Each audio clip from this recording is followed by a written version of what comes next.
ऐसी स्थिति इतने कम दिनों में कहीं देखने के लिए मिली नहीं थी। मुझे याद है कि 2-3 महीने पहले नीति जी ने इनिशिएटिव लेकर देश के नॉन रिलीजियस जितने संगठन है, पार्टियाँ है, इन सभी पार्टियों के नेता लोगों को पटना निमंत्रित किया और रिलीजियसली ये उनको कंट्रोल करने के लिए वायबल अल्टरनेटिव मिलकर कैसे कर सकते हैं, इस पर एक बहुत प्रभावी स्पीच दे दिया और इसकी आवश्यकता भी उन्होंने बताई और उसी लाइन पर वो काम करते थे। ये काम पिछले 15 दिन तक था और सडनली ये 8-10 दिन में क्या हो गया मुझे मालूम नहीं।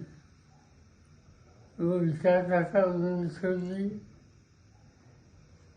जो कार्यक्रम देश में लेने की आवश्यकता थी वो देश के सामने बोलते थे, वो बात उन्होंने छोड़ दी और आज भाजपा के साथ बैठकर उन्होंने सरकार बनाई।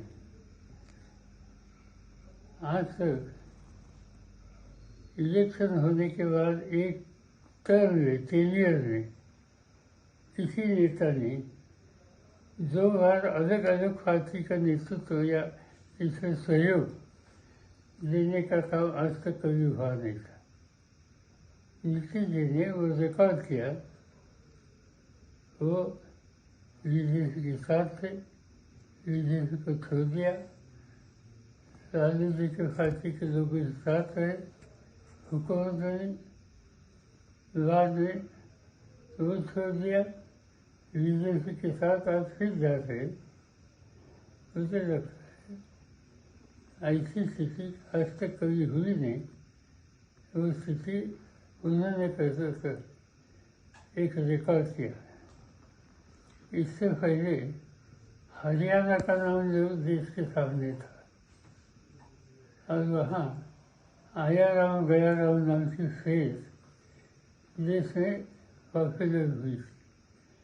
अगर हरियाणा का आया राम गया राम युद्ध स्थिति है, इससे भी ज़्यादा आज नीति से निकल के देश के सामने कुछ रास्ते दिखाए। आज इस बारे में कुछ बोलना ज़्यादा नहीं, आवश्यक नहीं।